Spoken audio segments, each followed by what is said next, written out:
In the Gospel today, St. Luke makes mention of the encounter two men had with Jesus while they were walking.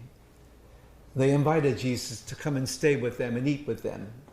And while they were breaking bread with Jesus, they came to recognize him.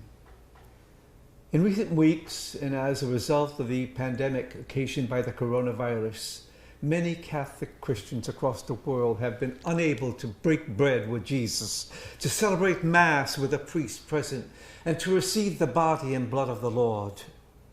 They have not been able to hear the words that Jesus spoke to his disciples when he was still with them. Take and eat, for this is my body.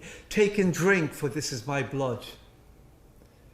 I was moved to think about what has been going through the minds of some Catholics faithful today who have not been able to break bread with Jesus at a public Mass. My thinking about this was occasioned by an article I read about a woman who invested in a course to learn how to bake bread, or as she described it, to take her sourdough loaves to the next level. She described in meticulous detail how flour and water were passed around, the first step, the basis of all the baking that was to come. And her instructor reminded her that craftsmanship comes from doing something repeatedly with a level of awareness. Well, this woman observed that although others were using the same ingredients, not all were as successful. And the instructor advised her to speak to the dough she was kneading, to tell the dough you love it. And she did. And she felt a little ridiculous, but fair is fair. Encouragement was needed. And she asked her instructor if he found it worthwhile to have people crashing around for a week, once a month, to learn how to make bread. And he said, because something is a disruption, it doesn't mean you don't do it. Bread making and the instructor's comment got me thinking about what will happen once we can celebrate Mass again. There are voices saying that the disruption caused by the pandemic will probably mean many may no longer see the importance of breaking bread with Jesus.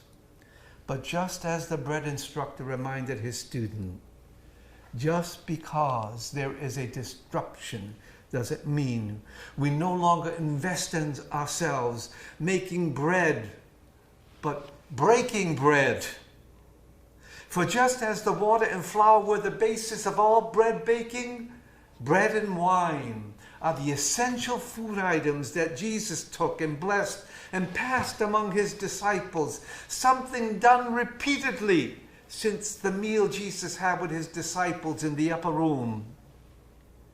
Contrast the woman's words of encouragement to her bread while kneading it to Jesus' words to his disciples we heard spoken today in the Gospel. Why are you troubled? Look at my hands, my feet. It is I myself. Touch me and see. The bread taken up into the hands of the priest will not only have words of love addressed to it, but will also become the presence of the risen Christ among us, inviting us now to take and eat, take and drink, it is I.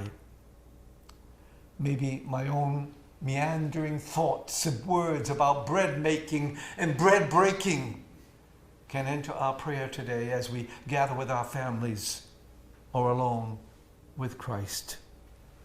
May God bless all of you this day.